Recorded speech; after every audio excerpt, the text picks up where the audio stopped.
Viongozi wetu maaskofu mlio hapa, askofu wetu wa kanisa la AIC Kenya, askofu wetu wa kanisa ACK hapa Nairobi, askofu wetu wa Methodist paletu la Kenya, na askofu wetu emeritus from the PCA Church, viongozi wote pamoja na wanafunzi wa Alliance High School and Alliance Girls, good afternoon. Jambo.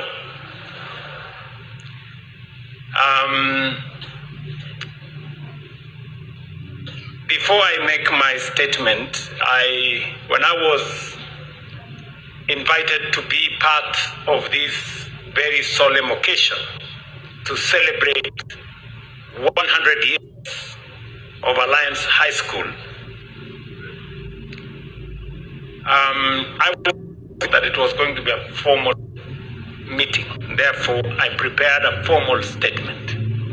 I was warned that the standards in Alliance High School are very high.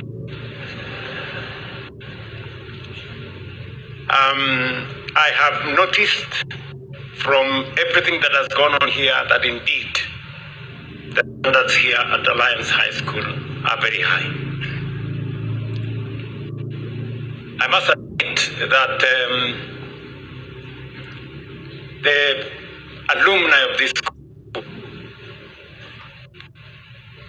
have held this school and the esteem of this school to a very high standard.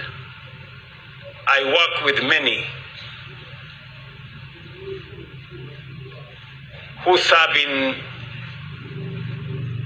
my administration, with many people from Alliance. And they never stop to inform us and to remind us that they went to Alliance. And I like the fact that they are very proud of this great institution. The same way they are very proud of this institution, we should learn from them, and be very proud to be Kenyan.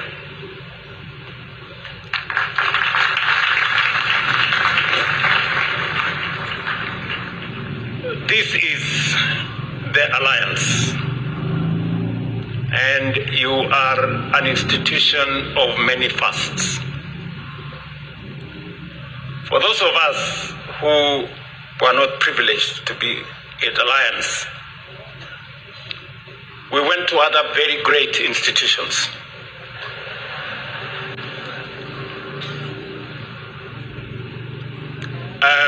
Just for good record, I was student number 616 in Wareng High School, a school that I am very proud of.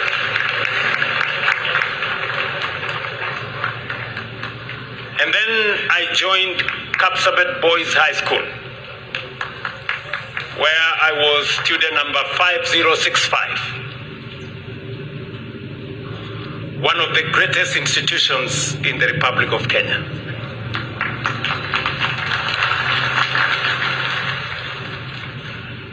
And let me just, to set the record straight, Alliance came into being in 1926. Kapsabet Boys High School came into being in 1925.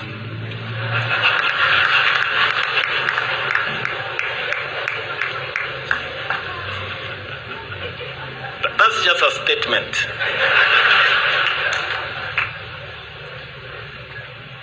Let me also tell you one more thing as we celebrate Alliance High School.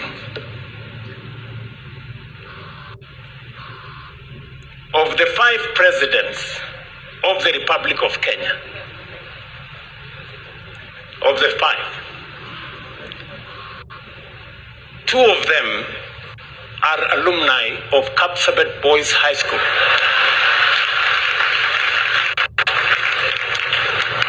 But do we say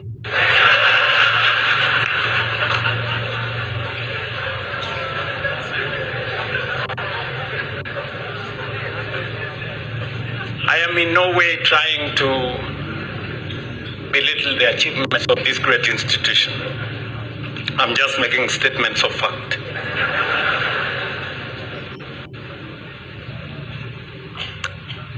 I know this is the alliance, but there is also the University of Nairobi.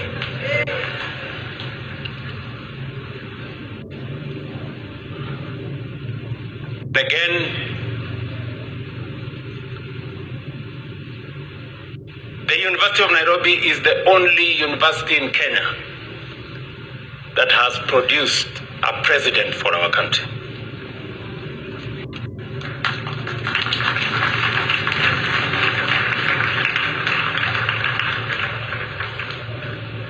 I guess you don't want me to continue.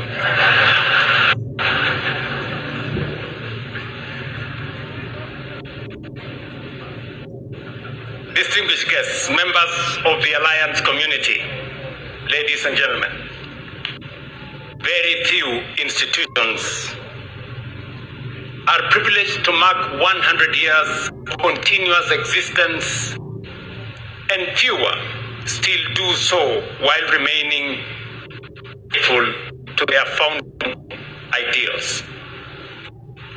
Alliance High School stands tall among that rare and distinguished company.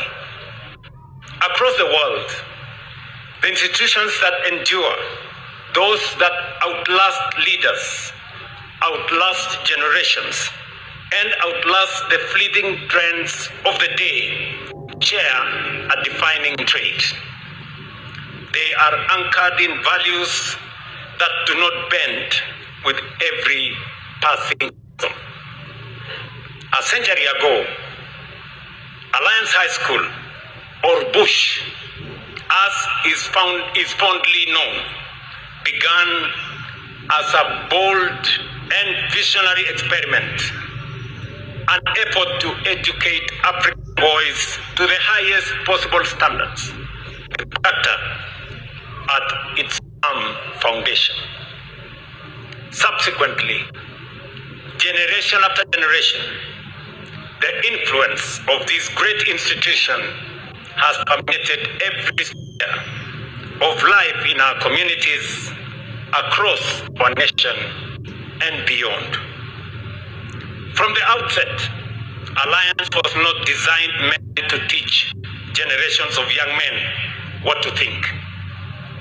Rather, it endeavored to teach them how to think, and more importantly, how to stand for themselves, to cherish their families, to protect their communities, and to contribute meaningfully to the progress of our country and indeed humanity.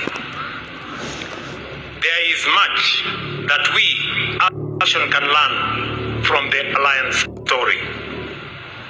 At the core of this institution's century-long endurance stands a powerful triad of values that has guided and sustained it through every season. First, of being guided by the high standards that are non-negotiable. From the very beginning,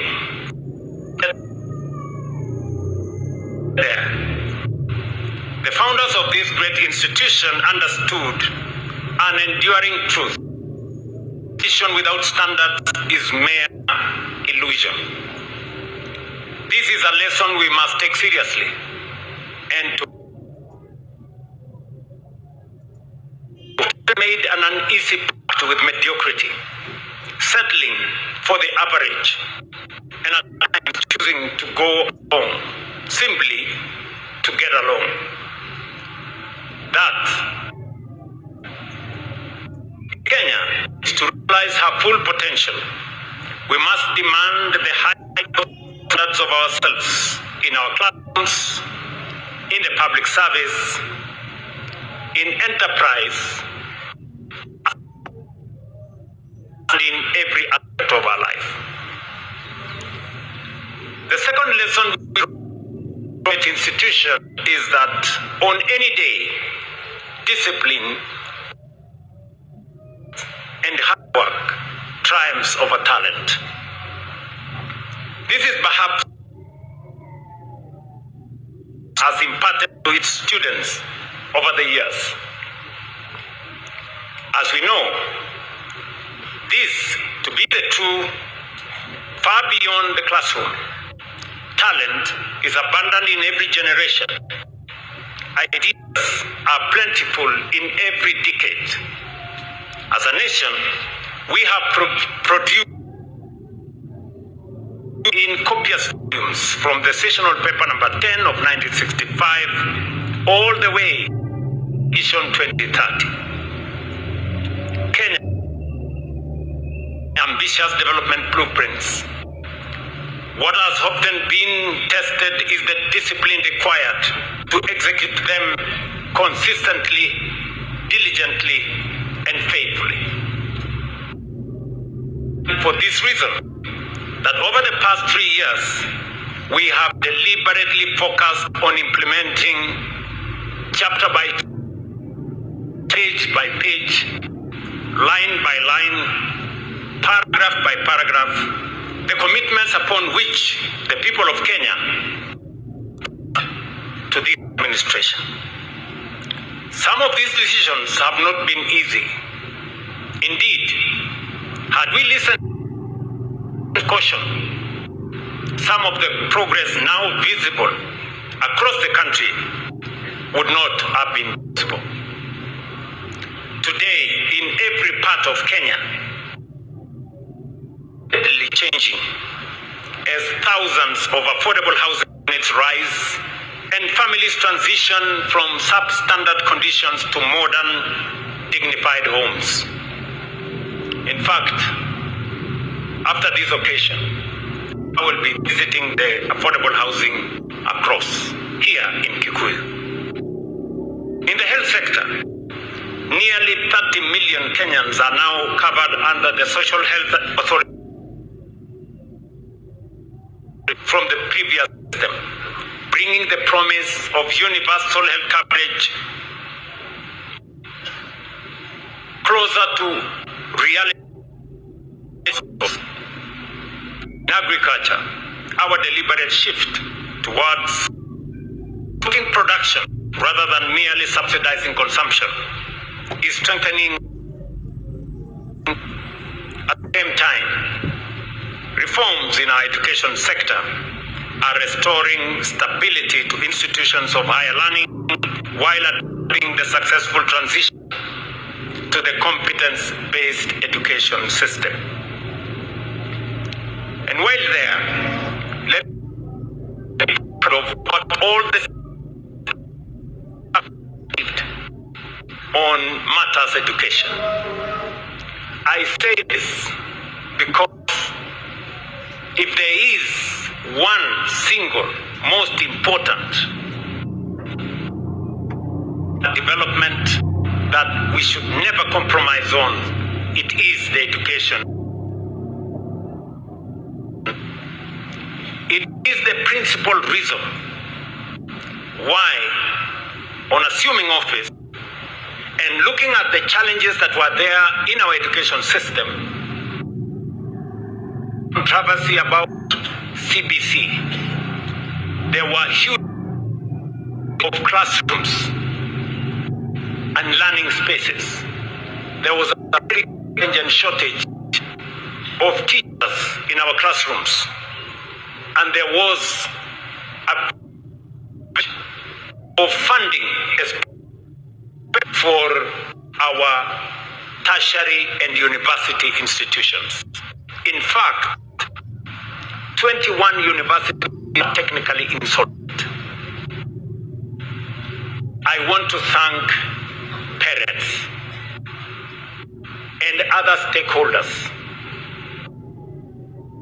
of purpose, that we worked together. The Presidential Working Party that I established. Today, I tell this audience, as I tell the nation, that we have substantially sorted out the challenges we had in our education sector.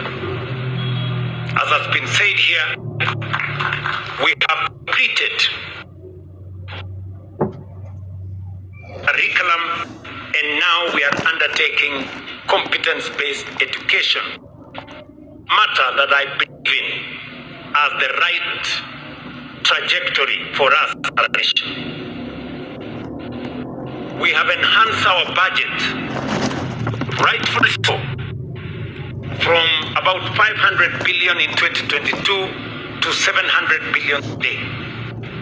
And in fact, in our 2026-2027, we are elevating 55 billion. Why? Because the education of our children is important and necessary. I have been informed by Mwalimu Chomba here that in the last 3 years, we have sent 32 teachers to this institution. Of the 100,000 teachers that we've hired, this institution has benefited from 32 teachers. I want to confirm to you that we are not yet done with making sure that there are sufficient teachers to teach our children. In the next budget, we're going to hire another 16,000 teachers to make sure that we close the gap that currently exists. I also want to state here that as part of making sure that that space is properly attended to, we've changed the funding model so that we make sure that our institutions of higher learning have the requisite resources to teach all our children at the university and all our TVETs. And of course, we have expanded the learning spaces. We built 23,000 classrooms. In Nairobi alone, we've done 800 new classrooms because, especially in Nairobi, we have a very serious challenge of learning spaces. And we will continue to make sure that education continues to be a right for every child of the Republic of Kenya, not a privilege for those who have the means. Ladies and gentlemen, the third lesson we draw from Alliance is the uncompromising pursuit of excellence, the discipline to give our very best even when no one is watching and when no one is pushing us and even when there is no applause. This is the highest expression of character. True excellence is neither situational nor episodic. It is habitual. It is who you are when supervision is absent and when recognition is uncertain and when applause is not coming. If Kenya is to realize her full potential, if we are to build a nation that is truly great, then we must commit ourselves deliberately and without hesitation to the quiet but demanding values that have built enduring institutions such as the alliance. We must commit to higher standards that we refuse to dilute, discipline that we practice consistently, and excellence that we pursue faithfully. Dear Busharians, allow me to make one additional observation. National institutions such as Alliance High School are enduring symbols of our collective pride and shared aspiration. Like our great public universities, they have been nurtured, strengthened, and preserved through the collective will, sacrifice, and commitment of generations of Kenyans. These institutions, therefore, do not belong to any one individual or group. Irrespective of where they are situated, they belong to all Kenyans. And it is our shared responsibility to protect their legacy, uphold their standards, and ensure that they continue to inspire excellence for generations to come. Looking at the alumni of this school,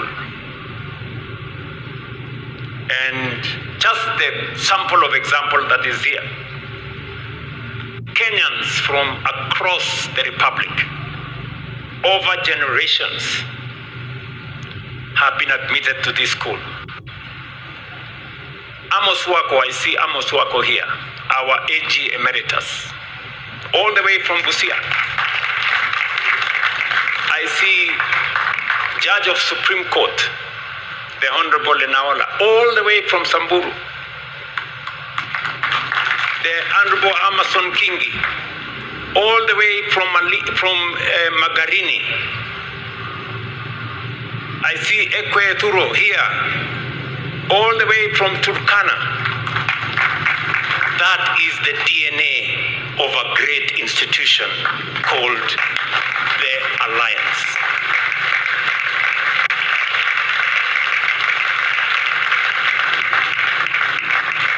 That is how we forge a nation. A blend of communities, religions, races. That is what makes Kenya strong. And that is why you say in the Alliance, strong to serve.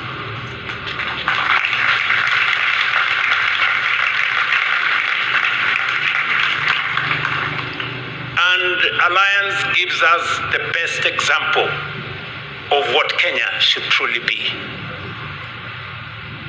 And nobody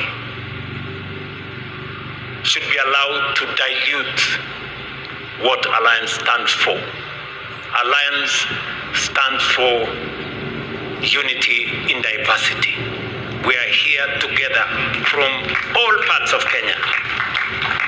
And that is why in this alliance, I'm very proud that the founders of this great institution did not think about the church they came from. It was the unity, the coming together of the Methodist Church, the Anglican Church, the Presbyterian Church, the Africa Inland Church, the church I belong to, that came together because in unity we are strong. And that is what defines us as a nation. And I say so proudly from this platform of the Alliance. That is the nation we want to build. The nation that is proud to be Kenyan. The same way I see the alumni of this school, whenever we meet them, you know, you have had the troubles we go through. Whenever we have 2-3 Alliance people, they really terrorize some of us. But the pride they have in this institution is what cements their brotherhood, and that is what we must do as a nation. And I want to tell the Alliance, what you are doing is a great example for our nation, and the government of Kenya and my administration is going to stand with you to make sure the legacy of this institution lives. It is the reason why when the Board of Management visited me when I was Deputy President, and they came because of the chapel, and again they visited me in 2023 to come and explain to me what the requirements of this institution were. And they told me then, 2 years ago, that Mr. President, we want you to come for the 100-year celebration of Alliance High School. I'm very proud that I made it to be here today. And amongst the things they asked me and asked the government of Kenya to support this institution, I proudly stand here today to say that we have done our small bit in making sure that the history of this institution, the legacy of this great school continues. This morning, I was privileged to hand over a dormitory that will accommodate 640 men